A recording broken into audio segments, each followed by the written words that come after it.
शंकर राउरी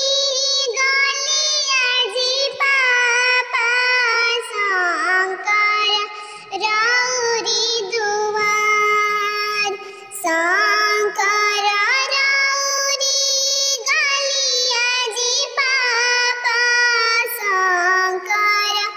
राउरी दुआर हथिया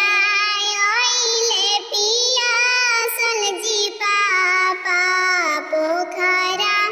दीना खोनावाय हथिया है पिया सलजी पापा पोखरा दीना खोनावाय शंकर हमारो गलिया बेटी शंकर हमारो दुआर शंकर हमारो गलिया हो बेटी शंकर हमारो दुआर हथिया है पिया सलो बेटी पोखरा देव खोनावाय हथिया है पिया सलो बेटी पोखरा देव खोनावाय काई उनकर खैनी जी पापा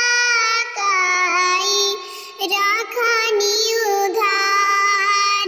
काई उनकर खैनी जी पापा काई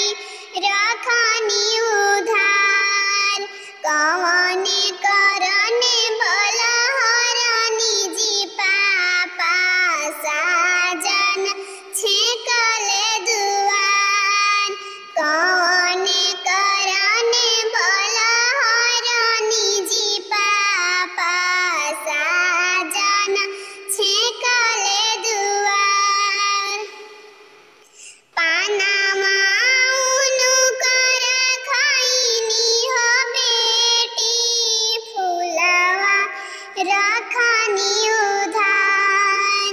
पानामा उनकर खैनी हो बेटी फूलवा रख